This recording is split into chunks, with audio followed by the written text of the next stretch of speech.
ناصر Saifi 1214 channel کو subscribe کریں، bell icon دبانا نہ بھولیں۔ جو ہیں آپ وہ پورے بن جاؤ، جو آپ ہیں اندر سے وہ پورے بن جاؤ، شرمانا جھجکنا کسی سے خوف کھانا چھوڑ دو۔ اگر اندر سے کوئی کافر ہے تو پورا اوپر سے بھی کافر ہو کر کے دکھائے، اگر کوئی اندر سے ایمان رکھتا ہے، اسلام سے محبت رکھتا ہے تو پورا مسلمان بن کے دکھائے۔ بعض لوگ یہ کہتے ہیں ہم اندر سے ایمان رکھتے ہیں، اسلام سے محبت رکھتے ہیں، لیکن اوپر تھوڑا سا ہمیں الگ کرنا پڑتا ہے، کیونکہ ہم دوسرے لوگوں کے درمیان میں رہتے ہیں، ان کو بھی خوش کرنا رہتا ہے اور ہمارے اللہ کو بھی خوش کرنا رہتا ہے۔ یہ وہ لوگ ہیں جو درمیانی راستہ نکالنا چاہتے ہیں۔ عزیزان گرامی وقار، یہاں پر آپ سب سے میری یہی نصیحت رہے گی کہ جو اس طرح کی خواہشیں کرتا، کوششیں کرتا ہے، وہ ہمیشہ فیل ہوتا رہا ہے، کیونکہ دنیا جس چہرے سے آپ کو جانتی ہے، ان کے سامنے ہزار آپ سیکولر بن لیں، آپ مسلمان ہی رہیں گے، مسلمان ہی ہیں آپ۔ ایسے بہت سارے واقعات ہیں۔ کچھ بیچارے سیاسی لوگ مسجد نہیں آتے تھے زندگی بھر، مسلمان تھے، صرف اس لیے کہ دوسروں کا دل رکھنا ہے، لیکن جب وقت فساد آیا تو ان کی یہ تمام چیزوں کو انہوں نے نظر انداز کر دیا، ان کے گھر کو بھی پھونک دیا، جلا دیا۔ کیوں؟ اس لیے کہ ان کی نظر میں وہ تھا تو مسلمان، اگرچہ نمازوں کے لیے نہیں جاتا تھا، کچھ مشرکین کا دل رکھنے کے لیے وہ پوجا بھی کرتا تھا، لیکن وہ سب انہوں نے خیال میں نہیں رکھا۔ اسی لیے میں کہتا ہوں کہ جو چیز تم اختیار کرتے ہو پورا اختیار کر لو، پورے کے پورے اس چیز میں اتر جاؤ۔ اللہ تبارک و تعالی ہمیں ایمان کامل عطا فرمائے۔ آج جو آیتیں اب میں نے جو تلاوت کی ہیں، اللہ تعالیٰ فرماتا ہے، اور وہ لوگ جو ایمان لائے اللہ پر اور رسولوں پر، اس کے سب رسولوں پر، اور اس کے رسولوں میں کسی میں فرق نہیں کیا ایمان کے معاملے میں، ان میں سے کسی پر ایمان میں فرق نہ کیا۔ دیکھیں، ایمان ہم کو سارے نبیوں پر لانا ہے، ہم کسی ایک بھی نبی کا انکار نہیں کر سکتے۔ اب آپ کو میں بتاؤں، کوئی اگر مسلمان ایسا ہے، وہ کہتا ہے میں میرے نبی محمد صلی اللہ تعالیٰ علیہ وسلم پر ایمان لاتا ہوں، لیکن مجھے عیسیٰ سے کیا غرض، معاذ اللہ رب العالمین۔ اگر کوئی کہتا ہے میں عیسیٰ علیہ السلام کو نہیں مانتا، وہ ہمارے نبی تھے بھی نہیں، پچھلے زمانے کے نبی تھے، میں تو رسول پاک کو پورا مانتا ہوں، تو 1,24,000 کم و بیش جتنے نبی آئے، اور قرآن پاک میں جتنے نبیوں کا اور احادیث میں جتنے نبیوں کا نام صراحت کے ساتھ آیا، ان پر ایمان لانا تمہیں ضروری ہے۔ ایک بھی نبی کا انکار کرو گے تو وجہ کیا رزلٹ کیا بنتا ہے معلوم ہے؟ اگر تم نے عیسیٰ علیہ السلام کا انکار کیا تو گویا کہ تم نے خود اپنے نبی کا انکار کیا، تم محمد صلی اللہ علیہ وسلم کو نہیں مان رہے، کیونکہ عیسیٰ کون تھے یہ ہمیں بتایا محمد صلی اللہ علیہ وسلم نے۔ ان کی نبوت کا اگر تم نے انکار کیا تو گویا کہ تم نے اپنے رسول کا انکار کیا۔ ہم کسی بھی نبی میں فرق نہیں کرتے۔ یہ رد میں آئی ہے آیت، یہ آیت جو آئی ہے، پھر سے میں پڑھ رہا ہوں، توجہ۔ اللہ فرما رہا ہے وہ لوگ جو اللہ پر اور اس کے رسولوں پر ایمان لائے اور رسولوں پر ایمان لانے میں کسی میں فرق نہیں کرتے۔ فرق نہیں کرتے مطلب ایسا نہیں کرتے کہ ایک نبی کو مانتے ہیں ایک نبی کو چھوڑتے ہیں، ایسا نہیں کرتے۔ تب رب تعالیٰ فرما رہا ہے ان کو اللہ پورا کا پورا اجر عطا کرے گا، پورا کا پورا اجر عطا کرے گا۔ اس اجر کے مستحق اگر دنیا میں کوئی ہے تو وہ مسلمان ہے۔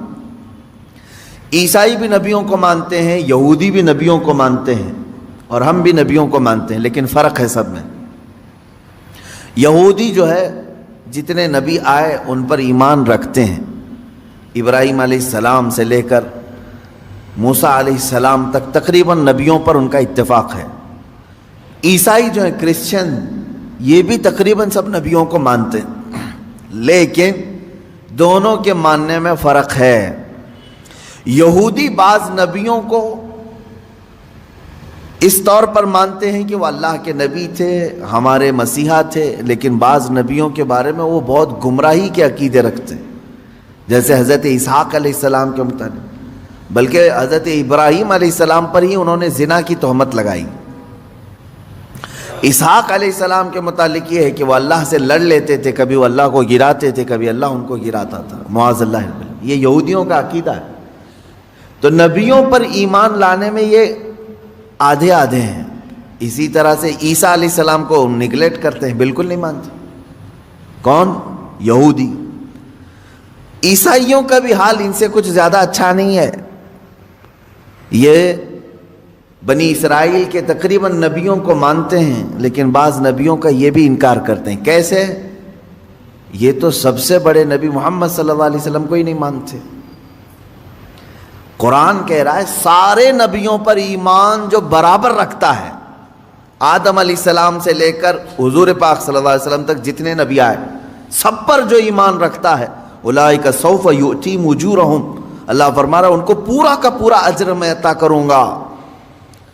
اب مجھے بتاؤ، یہودی عیسیٰ علیہ السلام کو نہیں مانتے، عیسائی محمد صلی اللہ علیہ وسلم کو نہیں مانتے، دنیا میں ایک ہی قوم ایسی ہے جو مسلمان، وہ موسیٰ علیہ السلام کو بھی مانتے ہیں، عیسیٰ علیہ السلام کو بھی، اور محمد صلی اللہ علیہ وسلم کو بھی۔ ہمارا کسی بھی نبی کے متعلق کوئی اختلاف ہے؟ ہم نے کبھی کسی نبی کا انکار کیا؟ ہم نے آج تک یہ نہیں کہا کہ موسیٰ علیہ السلام یہودیوں کے نبی ہیں، ہم نے یہ نہیں کہا کہ عیسیٰ علیہ السلام صرف عیسائیوں کے نبی ہیں، بلکہ ہم یہ کہتے ہیں کہ 1,24,000 کم و بیش جتنے نبی آئے وہ سب ہمارے نبی ہیں، سب پر ایمان ہے ہمارا۔ اب اس بات کو سمجھ کر کے چلیں کہ اس میں کبھی بھی فرق نہ کریں۔ یہ رد میں آئی ہے آیت ان لوگوں کے جو یہودی اور عیسائی کرتے ہیں۔ اچھا، اب یہاں پر میں ایک بات اور بھی عرض کروں کہ یہودیوں کی کتابوں میں بھی موجود ہے کہ آخری زمانے میں ایک نبی آئیں گے جن پر نبوت کا خاتمہ ہو جائے گا، ان کی صفات بھی بیان کی گئی ہیں، ان کی تعریف میں ساری چیزیں بیان ہیں، یہودیوں کی کتاب میں بھی ہے۔ عیسائی جن کتابوں کو مقدس مانتے ہیں ان میں بھی ہے کہ ایک نبی آنے والا ہے جس کی تمام بشارتیں اس میں دی گئی ہیں۔ ان دونوں سے آپ پکڑ کر کے پوچھو وہ نبی کہاں ہے، کب آئے گا؟ وہ نبی کہاں ہے؟ یہودیوں سے بھی ہم پوچھتے ہیں جس نبی کے آنے کی بشارت تمہاری کتابوں میں ہے، آخر وہ کون ہے، کون سا نبی ہے؟ اگر تمہارے اعتبار سے محمد صلی اللہ علیہ وسلم ہیں تو پھر ایمان کیوں نہیں لاتے؟ تم اپنی کتاب پر عمل نہیں کر رہے ہو۔ عیسائیوں سے پوچھو جس نبی کے آنے کی بشارت عیسیٰ علیہ السلام دے کر کے گئے اپنی کتابوں میں، وہ کون ہے وہ نبی؟ اگر محمد صلی اللہ علیہ وسلم ہیں تو پھر ان پر ایمان کیوں نہیں لاتے؟ اور اگر نہیں مانتے تم کہ وہ بشارت جن کی دے کر کے گئے تھے وہ محمد صلی اللہ علیہ وسلم نہیں ہے، تو میاں 1400 سال سے زیادہ کا عرصہ، 2000 سال کا عرصہ ہو گیا، وہ نبی اب تک کیوں نہیں آیا؟ یہودیوں سے بھی ہمارا سوال ہے، عیسائیوں سے بھی ہمارا سوال ہے، اس لیے کہ اس سے پہلے اتنا لمبا گیپ کبھی نہیں آیا، 2000 سال ہو گئے۔ یہودی آپ سے بھی ہم پوچھتے ہیں کہ تمہاری کتابوں میں جس نبی کے آنے کی بشارت دی گئی ہے وہ کون ہے نبی؟ اگر محمد صلی اللہ علیہ وسلم ہے تو ایمان کیوں نہیں لاتے؟ اور اگر وہ نہیں ہے تو پھر کون ہے، وہ کب آئے گا؟ اگر عیسائی بھی یہ جواب دیں، ان سے بھی میرا یہی سوال ہے۔ میرے عزیزو، یہاں پر یہ آیت اسی لیے آئی ہے کہ یہ بعض نبیوں کو مانتے ہیں جو ان کی طبیعت میں ہے، اور بعض کا انکار کرتے ہیں جو ان کی طبیعت میں نہیں ہے۔ یہاں سے میں ایک نتیجہ اخذ کر کے آپ سب سے بھی کہنا چاہوں گا، کبھی بھی شریعت کو اپنی طبیعت کے مطابق نہ بناؤ۔ جو تمہیں اچھا لگے وہ شریعت ہے، اور جو کڑوا لگے اس کو تھوک دو۔ اکثر ایسا ہوتا ہے۔ مثال کے طور پر مولانا صاحب جب تک آپ کو بیان کر رہے ہیں، آپ کو بہت اچھی لگنے لگی تقریریں ہیں، کیا بولتے ہیں مولانا صاحب، بہت اچھا ہے۔ کس بارے میں بول رہے تھے؟ آپ کو جتنے لوگوں نے دھوکہ دیا ان کے خلاف بول رہے تھے، بہت اچھے مولانا ہیں، دھوکے کے خلاف بولیے آپ، بہت سارے لوگ جو ہے دھوکہ دیتے ہیں۔ پھر ہم نے شرابیوں کے خلاف بولا، بہت اچھا بولتے مولانا، اس لیے کہ شراب بندی ہونی چاہیے. ہمارے معاشرے میں بہت سارے بگڑے، ان کو صحیح کرنا چاہیے. مولانا صاحب نے ایک دن انہی کے بارے میں کہہ دیا کہ سود کھاتے ہو آپ، بہت برا مولانا ہے. تو گویا کہ تم نے شریعت کو اپنی طبیعت کے مطابق بنانے کی کوشش کی. جو تمہارے زخموں پر انگلی رکھے تو اس کو تم خراب کہو گے. یہودیوں کی یہی طبیعت تھی اور آج بھی یہی ہے. یحییٰ علیہ السلام ان کے نبی ہیں، بنی اسرائیل کے نبی ہیں. بادشاہ بڑی عزت کرتا تھا. یحییٰ علیہ السلام جوان تھے، 30 یا 33 سال کی عمر کے. بادشاہ نے ایک بار شادی کی، چند دنوں کے بعد دوسری شادی کی اسی بیوی کی بہن سے. 2 بہنوں کو ایک نکاح میں جمع کر لیا، یعنی 2 بیویاں ہیں لیکن دونوں سگی بہنیں ہیں. یحییٰ علیہ السلام نے فتویٰ دیا کہ شریعت میں 2 بہنوں کا ایک ساتھ رکھنا حرام ہے. اس نے کہا میں بادشاہ ہوں. حضرت یحییٰ علیہ السلام نے فرمایا اللہ سب سے بڑا بادشاہ ہے، قانون اس کا ہے، تم بندے ہو، سب کے لیے ہے یہ شریعت. اس نے دھمکیاں دیں، کہا کہ آپ غلط کہہ رہے ہیں، میرے خلاف مت کہیں. حضرت یحییٰ علیہ السلام ڈٹے رہے، یہاں تک کہ بادشاہ نے یحییٰ علیہ السلام کا قتل کر دیا. آپ کا سر مبارک الگ کر دیا، جسم الگ کر دیا، کاٹ دیا. کس بنیاد پر؟ اس کے زخم پر انگلی رکھا تھا، برائی پر تنبیہ کی تھی. نبیوں کے ساتھ یہودی یہی کرتے رہے. ان کو اگر کسی بات کی تنبیہ کی جاتی تو ان کے خلاف کھڑے ہو جاتے، ان کو مار ڈالتے. کئی نبیوں کا قتل کیا انہوں نے. موسیٰ علیہ الصلوۃ والتسلیم نے کیا کیا؟ زکوٰۃ کا حکم آیا تو سب سے کہا کہ زکوٰۃ دے دینا. قارون جو زمانے کا بڑا مالدار تھا، وہ موسیٰ علیہ السلام کے رشتے میں بھی آتا تھا، اس سے بھی کہا کہ قارون تو اپنے خزانوں کی زکوٰۃ نکال. اب جب زکوٰۃ نکالنے کے لیے دیکھا تو کئی خزانے صرف زکوٰۃ میں جا رہے تھے، حالانکہ اس کو رعایت ملی تھی. اس نے کیا کیا؟ ہونا یہ چاہیے تھا کہ میری اصلاح کے لیے اگر کوئی بیان کر رہا ہے تو میں اپنے آپ کو اصلاح کی طرف لے جاؤں، کوشش کروں بدل لوں. نہیں، دنیا دار کی طبیعت یہ ہوتی ہے کہ جو بول رہا ہے اسی کی زبان کو بند کر دو. اس نے عورت خریدی، پیسے دے کر کے طوائف کو مجمع میں لے آیا اور کہا کہ میں موسیٰ سے سوال کروں گا زنا کی سزا کیا ہے. جب وہ جواب دے رہے ہوں گے تو اے خاتون تو کھڑی ہو کر کے کہہ دینا میرے پیٹ میں موسیٰ کے زنا سے بچہ پل رہا ہے. معاذ اللہ رب العالمین. اتنی غلیظ حرکت، اتنی نیچ حرکت قارون نے کی. کس کے خلاف؟ موسیٰ علیہ السلام کے. سکھا کر کے عورت کو مجمع میں لے آیا. عورت بیٹھی ہوئی تھی. اس نے سوال کیا کہ اے موسیٰ علیہ السلام، اللہ کے نبی ہیں آپ، مسئلہ بتائیں کہ اگر کسی شادی شدہ مرد نے کسی عورت سے زنا کیا ہے تو کیا سزا ہے اس کی؟ کہا رجم کیا جائے گا، پتھروں سے ہلاک کیا جائے گا. اس نے اشارہ کیا عورت کی طرف، اٹھ تو بتا تیرے ساتھ زنا کس نے کیا ہے؟ وہ خاتون کھڑی ہوتی ہے اور کپ کپی طاری ہو گئی، جلال موسوی کو برداشت نہیں کر سکی. اس نے اگل دیا، کہا قارون مجھے پیسے دے کر کے یہاں لایا ہے، پیسے دے کر کے یہاں لایا ہے. اتنا کہنا تھا موسیٰ علیہ السلام کو جلال آیا. آپ نے کہا اے زمین پھٹ جا اور قارون کو اس کے خزانوں سمیت نگل جا. دھسا دیا گیا. وہ تو اللہ کا عذاب تھا اس کے اوپر. میں یہاں پوچھنا چاہتا ہوں موسیٰ علیہ السلام کے ساتھ اتنی گری ہوئی حرکت قارون نے کیوں کی؟ اس لیے کہ نبی نے برائی پر انگلی رکھی، اسے صرف اچھائی کی تنبیہ کی. عزیزان گرامی وقار، یہ طبیعت کبھی اپنی نہ بنانا کہ اگر برائیوں کے خلاف کوئی تمہیں بیان کرے یا نصیحت کرے تو اس کے پیچھے مت پڑ جانا، اس کے پیچھے مت پڑ جاؤ. کوشش یہ کرو کہ وہ برائی ہم سے نکل جائے. آپ زندگی میں کبھی ایسا کرتے ہو؟ ڈاکٹر نے علاج کے دوران یہ کہہ دیا کہ پیٹ میں السر ہے تو ڈاکٹر کے پیچھے پڑ جاؤ کہ اس کا پیٹ پھاڑ کر کے رکھوں گا میں، مجھے کہا کیسے اس نے السر ہے. نہیں، تمہیں معلوم ہے عقل ہے اتنی. ڈاکٹر میری بیماری کو بول رہا ہے، ہو سکتا ہے اندر. اگر ڈاکٹر نے کبھی کہہ دیا تمہیں آپ کو ہارٹ کا پرابلم ہے، بلاکیج ہے, دوڑے دوڑے بھاگتے ہو, کیا علاج کروں ڈاکٹر صاحب بتائیں تو صحیح. کوئی ایک بندہ مجھے بتائیں جو بدلے میں یوں کہتے ڈاکٹر تیری ہر نس کو میں پھاڑ دوں گا, تو نے بولا کیسے مجھے میرے بلاکیج ہے؟ نہیں, وہ جب تمہیں کہہ رہا ہے تمہارے اندر بیماری ہے تو تم مان لیتے ہو, ایکسیپٹ کرتے ہو. یہی بات ایک عالم دین اور ایک خطیب شرع سے بھی تمہیں اسی طرح کا سلوک رکھنا چاہیے کہ اگر موجودہ خرابیوں اور برائیوں پر وہ تنبیہ کرے, کوشش یہ کریں کہ ان برائیوں کو اپنے اندر سے نکالیں, نہ یہ کہ اس کے پیچھے پڑ جائیں. ہمارے بعض علماء نے یہ کہا تھا کہ قوم کا حال یہ ہے کہ پتہ نہیں وہ نیت کرتے ہیں امام کے پیچھے, کیا کہہ کر کے نیت کرتے ہیں معلوم نہیں. نماز میں عشاء کی 4 رکعت فرض نماز واسطے اللہ کے, پیچھے اس امام کے.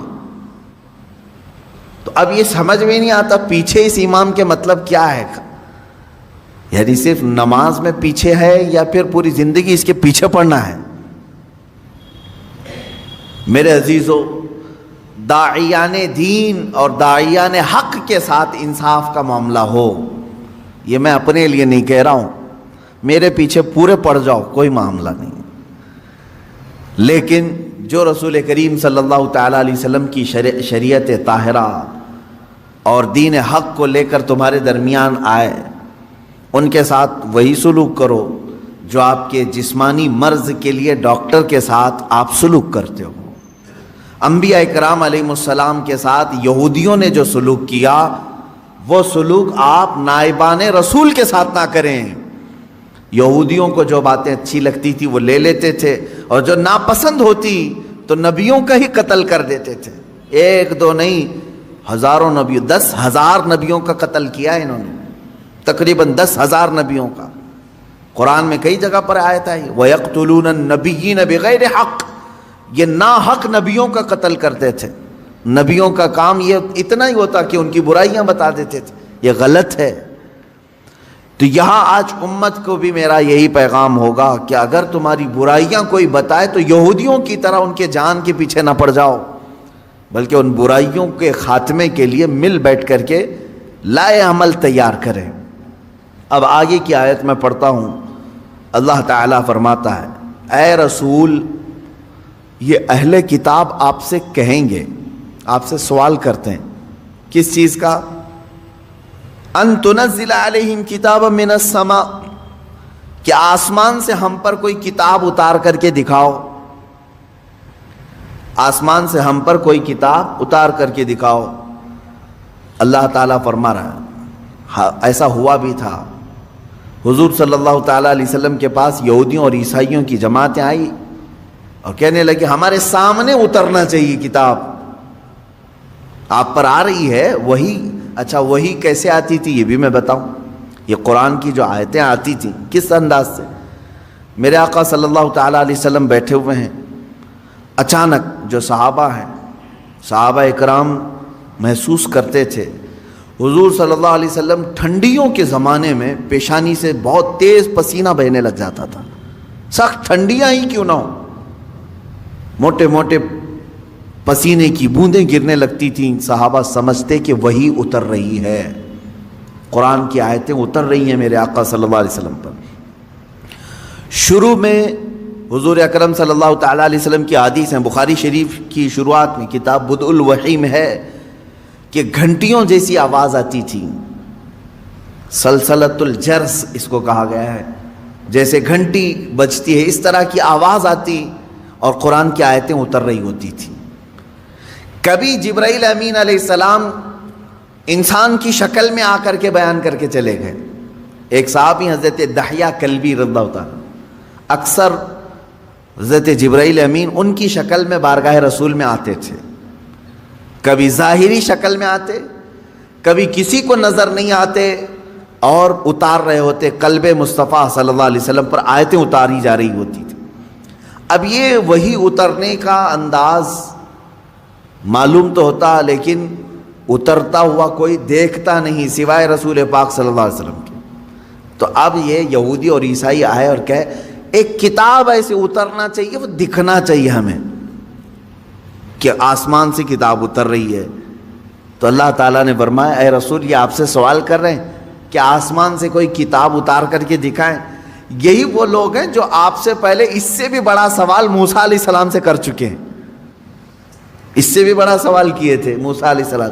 کیا کیے تھے؟ وہ پہلے پارے میں بھی آیتیں گزر چکی، یہاں پر بھی ہے. فقد سألوا موسیٰ اکبر من ذالک، تو یہ تو موسیٰ علیہ السلام سے اس سے بھی بڑا سوال کر چکے. کیا؟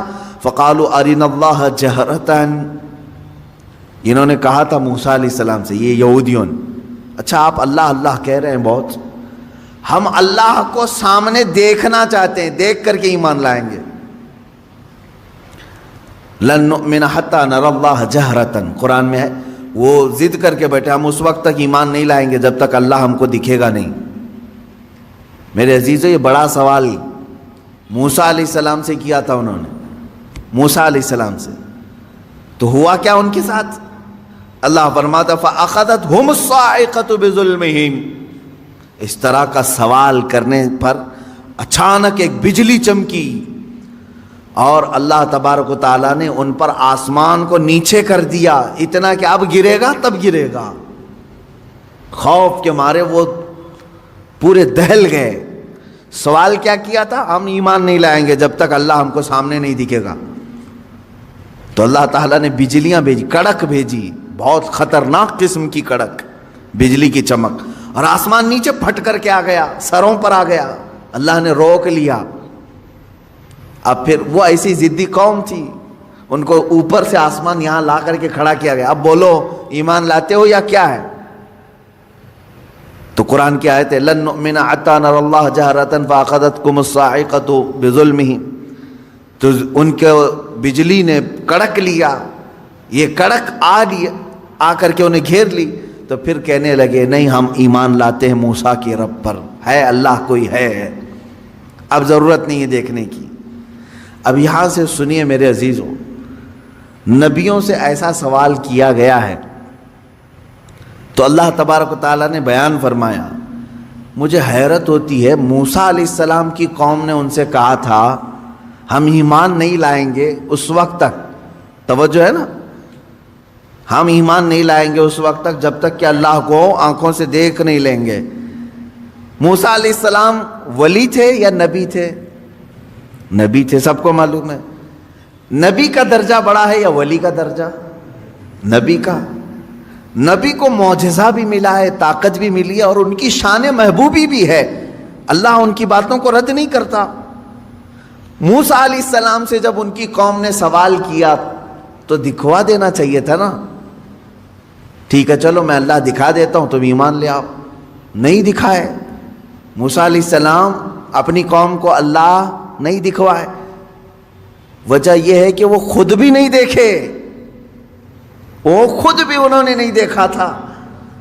اب میں آپ سے یہ کہنا چاہتا ہوں، اتنے سالوں گزر جانے کے بعد للو پچھو پیر صاحب آئے اور وہ مریدوں سے کہتے ہیں ہم اس وقت تک تمہیں بیعت میں نہیں شامل کریں گے جب تک اللہ تمہیں دکھا نہیں دیں گے. مرید بھی گھومتے ہوئے کہہ رہا ہے کہ ہمارے پیر صاحب تو اللہ دکھاتے ہیں پھر بیعت کرتے ہیں. کون سا پیر ہے وہ جو اتوار کے بعد آتا ہے یا منگل سے پہلے آتا ہے، یا پھر مرشد جسے کہا جاتا ہے ہدایت دینے والا؟ عزیزان گرامی وقار، قرآن پڑھو، اس طرح کی ایسی باتیں نہ مارو، ہواؤں میں نہ پھینکو. وہ مریدین بھی ویسی ہیں، پیر بھی ویسا ہی ہے. اس نے کیا دکھایا، انہوں نے کیا دیکھا، پتہ ہی نہیں ان کو. میں نے سنا ہے کہ کوئی پیر صاحب ہیں وہ بھیجے میں اللہ دکھاتے ہیں، بکرا کاٹتے ہیں، بکرے کا سر پھوڑ کر کے اس کا بھیجا نکال کر کے اس میں رکھتے ہیں. واللہ عالم، یہ بھیجے کا تصور کہاں سے آیا یہ بھی نہیں معلوم کہ میاں جب دکھانا ہی ہے تو بھیجے میں ہی کیوں، انڈے میں کیوں نہیں دکھتا؟ گردے کلیجے میں کیوں نہیں دکھواتے؟ میرے خیال سے ایسا ہو سکتا ہے کہ پیر صاحب کو بھیجا پسند ہوگا، جتنے مرید دیکھیں گے اتنے بھیجے آئیں گے. کیا تماشا ہے، دین کو تماشا بنا کر رکھا ہے. اے غیور مسلمانوں، اپنی عقل کا استعمال کرو. یا قرآن تو یہ کہہ رہا ہے کہ موسیٰ علیہ السلام سے ان کی قوم نے کہا تھا ایک جگہ نہیں، یہ آیت 2 جگہ آئی ہے، 2 جگہ پڑھ کر کے دیکھ لو۔ ان کی قوم نے کہا تھا ہم جب تک اللہ کو نہیں دیکھ لیں گے جب تک آپ پر ایمان نہیں لے آئیں گے۔ موسیٰ علیہ السلام نبی ہو کر کے اپنی قوم کو نہیں دکھائے، نہیں، اللہ دیکھنے والی چیز ہے ہی نہیں۔ قرآن کہتا ہے لا تدرکہ الابصار وہو یدرک الابصار، کوئی آنکھ نہیں ہے جو اس کو گھیر میں لے لے۔ اگر کسی آنکھ میں آ گیا تو وہ خدا نہیں، خدا وہ ہے جو کسی کے آنکھ میں سما نہیں سکتا۔ ہاں وہ اللہ رب العزت ہے جو ساری نگاہوں پر حاوی ہے، پوری دنیا کو وہ دیکھ رہا ہے، لیکن اسے دیکھنے والی آنکھ نہیں۔ رسول کریم صلی اللہ تعالی علیہ وسلم اس سے مستثنا ہیں۔ صرف اللہ رب العزت نے میرے نبی صلی اللہ تعالی علیہ وسلم کو اپنا دیدار کرایا، یہ ایکسیپشن ہے، یہ ایکسیپشن ہے۔ وہ زندگی میں ایک مرتبہ حضور اکرم صلی اللہ علیہ وسلم کے ساتھ ہوا بیداری کے عالم میں، لیکن یہاں پر بھی ہم یہی کہیں گے میرے عزیزو، جس وقت اللہ تعالیٰ کو اپنا دیدار کرانا تھا اپنے نبی کو، اس رات خصوصی طاقت ان کی آنکھوں میں ڈالی تب دیدار کرایا ہے، خصوصی طاقت و قوت دی تب دیدار کرایا۔ ورنہ تو بہت سارے صحابہ بھی اختلاف کرتے ہیں اس بات پر، صحابہ کی 2 جماعتیں، بعض صحابہ کا تو یہ کہنا ہے کہ نہیں، رسول کریم صلی اللہ تعالیٰ علیہ وسلم نے اپنی آنکھوں سے نہیں دیکھا، دل کی آنکھوں سے دیکھا، یہ ماتھے کی آنکھوں سے نہیں دیکھا، اس لیے کہ قرآن کہتا ہے کوئی آنکھوں سے دیکھ ہی نہیں سکتی۔ اس میں حضرت عائشہ صدیقہ بھی ہیں، حضرت عائشہ صدیقہ بھی فرماتی ہیں، لیکن حضرت انس رضی اللہ تعالیٰ عنہ جو صحابی رسول ہیں انہی کے مسلک پر ہم بھی ہیں۔ سب صحابہ اپنی جگہ پر حق پر ہیں، ہم ان کے مخالفین میں سے نہیں ہیں، لیکن انہوں نے اپنا اجتہاد کیا۔ حضرت عائشہ صدیقہ نے کہا کہ نہیں، قرآن کے حساب سے تو ممکن نہیں لگتا کہ کوئی دیکھ سکے، حتیٰ کہ حضور صلی اللہ علیہ وسلم بھی۔ لیکن حضرت انس نے فرمایا کہ میں نے خود رسول پاک صلی اللہ علیہ وسلم سے سنا ہے، اللہ کے نبی صلی اللہ علیہ وسلم نے فرمایا میں نے اپنی ان آنکھوں سے اللہ کا دیدار کیا ہے۔ تو ایک صحابی کی روایت یہ بھی ہے، تو یہاں سنی ہوئی بات ہے حضور سے، اس لیے ہم اس کو زیادہ قبول کرتے ہیں، اور وہاں حضرت عائشہ کا اپنا اجتہاد ہے، حضور سے نہیں سنا انہوں نے، قرآن کو پڑھ کر کے وہ کہتی ہیں قرآن کے حساب سے تو نہیں لگتا کہ آنکھوں سے دیکھا جا سکتا ہے۔ حضور جو معراج میں گئے تھے اس وقت تو حضرت عائشہ کی شادی بھی نہیں ہوئی تھی، حضور صلی اللہ تعالیٰ علیہ وسلم جب معراج میں گئے تھے حضرت عائشہ رضی اللہ تعالیٰ عنہ اس وقت تھی ہی نہیں۔ تو یہ تو روایات جو اس وقت موجود تھے ان کی لی جائے گی۔ بہرحال میں یہاں بات یہ کر رہا تھا کہ قرآن میں اللہ تعالیٰ نے فرمایا کہ موسیٰ علیہ السلام سے تو اس سے بڑا سوال کر چکے، اے نبی آپ سے یہ پوچھ رہے ہیں کہ ہمیں آسمان سے کوئی کتاب اتار کر کے دکھاؤ، سامنے سامنے دکھے گی تو ہم ایمان لائیں گے۔ تو اللہ نے فرمایا اس سے بڑا سوال یہ موسیٰ علیہ السلام سے کر چکے کہ ہمیں اللہ دکھاؤ تب ایمان لائیں گے۔ ان لوگوں کا ایک ہی علاج ہے، ان کے دل کے اطمینان کے لیے کوئی چیز نہیں کی جائے گی، ان کے لیے یہ روز ایک ایک چیزوں کا مطالبہ کریں گے۔ اب مثال کے طور پر اگر ہم یہ کہیں کرامت حق ہے، مانتے ہیں کہ نہیں؟ کرامت حق ہے، میں بیان کر رہا ہوں تو میرے ہی پیچھے پڑ گئے، ابھی کر کے دکھا دو، ابھی کر کے دکھا دو۔ اچھا کیا کر کے دکھائیں؟ تو کہیں گے مٹی میں سے تم سونا نکال کے دکھا دو۔ ہاں میاں تم کو جو چاہیے وہی کرامت بھی تم کو چاہیے، سننا نکال کے دکھائیں۔ میرے عزیزو اس طرح کے مطالبے یہودیوں اور عیسائیوں کے ہوا کرتے تھے۔ اب مسلمانوں کا سب سے بہترین عقیدہ کیا ہے؟ الحمدللہ میں آپ کو بتاتا ہوں، تمہاری تعریف میں اللہ نے کیا فرمایا۔ یہ واحد قوم ایسی ہے میرے نبی کی کہ جب میرے نبی نے کہا اللہ ہے تو انہوں نے مان لیا، جب میرے نبی نے کہا یہ قرآن ہے تو اس کی ہر آیت پر ایمان لے آئے۔ کبھی بھی امت نے یہ نہیں پوچھا کہ اے رسول ہمیں اترتی ہوئی تو نہیں دکھ رہی، آپ کہہ رہے ہیں کیسے مانیں؟ نہیں، مسلمان قوم وہ ہے جنہوں نے کہا میرے نبی نے کہہ دیا تو ہو گیا۔ حتیٰ کہ حضور نے آ کر کے کہہ دیا، کل کی رات میں سفر پر تھا، صحابہ نے ایمان قبول کر لیا، آمنا و صدقنا۔ اسی لیے قرآن جو شروع ہوتا ہے، سورہ بقرہ میں آپ پڑھیں گے، شروع کی آیتوں میں اللہ نے تعریف میں فرمایا ھدی للمتقین الذین یؤمنون بالغیب. اللہ فرماتا ہے یہ کتاب ہم نے اتارا ہی ہے ان لوگوں کے لیے جو غیب پر ایمان رکھتے ہیں. یہ کتاب ہدایت ہے ان لوگوں کے لیے جو غیب پر ایمان رکھتے ہیں. آج تک مجھے بتاؤ برسوں سے آپ نماز پڑھنے کے لیے آ رہے ہیں, مسجد میں آ رہے ہیں, کبھی آپ نے امام صاحب سے جا کر کے پکڑ کے پوچھا کہ امام صاحب آپ اللہ اکبر کہہ کر کے جھکاتے ہیں سجدے میں, کبھی یہ تو بتاؤ ہے کہاں اللہ, دکھتا کیوں نہیں ہے مسجد میں؟ کبھی پوچھا آپ نے؟ نہیں. یہ مسلمان کی شان ہے. ہر مسلمان کے دل میں اللہ رب العزت کی محبت بسی ہوئی ہے. اسے معلوم ہے ایک ذات ہے, میری دیکھنے کی اوقات نہیں. جب وہ وقت آئے گا مولا حجابات ہٹائے گا اور اپنا دیدار کرائے گا. کیونکہ جنت میں جانے کے بعد مسلمان کو سب سے بڑا انعام کیا دیا جائے گا؟ سیب, انار, انگور, حوریں, غلمان, نہریں. سب سے بڑا انعام مسلمان کے لیے ہوگا کہ اسے سارے حجابات ہٹا کر کے اللہ کا دیدار کرایا جائے گا. اس سے بڑا انعام کچھ ہوگا؟ پوری زندگی جس کے لیے وہ عبادت کرتا رہا وہ رحمان اسے دکھایا جائے گا. بلکہ قرآن کہتا ہے وجوہ یومئذ ناظرہ الی ربہا ناظرہ. اس دن کچھ چہرے ایسے چمک رہے ہوں گے, دمک رہے ہوں گے. یہ سورہ قیامہ کی آیت ہے. کچھ چہرے چمک رہے ہوں گے, دمک رہے ہوں گے. کیوں مولا؟ الی ربہا ناظرہ, اس لیے کہ وہ اپنے رب کے پاس رب کو دیکھ رہے ہوں گے, اس لیے کہ وہ براہ راست اپنے رب کا دیدار کر رہے ہوں گے. ادھر رب کو دیکھ رہے ہوں گے اور چہرے چمک رہے ہوں گے. وہ وقت آئے گا جب تمہیں دیدار کرایا جائے گا. لیکن دنیا میں اس طرح کا مطالبہ کرنا بیجا ہے, نہیں کرنا چاہیے. اللہ رب العزت نے جس چیز کو منع کر دیا اس چیز کا سوال نہیں ہوگا. کیونکہ موسیٰ علیہ السلام کو جب اللہ نے کہہ دیا لن ترانی, تم مجھے نہیں دیکھ سکتے, تو یہاں کون سا مرید 30 مار کھاں ہے جو موسیٰ علیہ السلام سے اوپر بننے کی کوشش کرتا ہو؟ ان سے بھی بڑا ہے کوئی جو اپنے پیر صاحب سے جا کر کے کہے کہ آپ مجھے اللہ دکھوائیے اس کے بعد بیعت کرتا ہوں. ارے موسیٰ علیہ السلام کو کوئی طور پر نہیں دکھایا اللہ نے, اور تمہیں جھوپڑ پٹی میں دکھائے.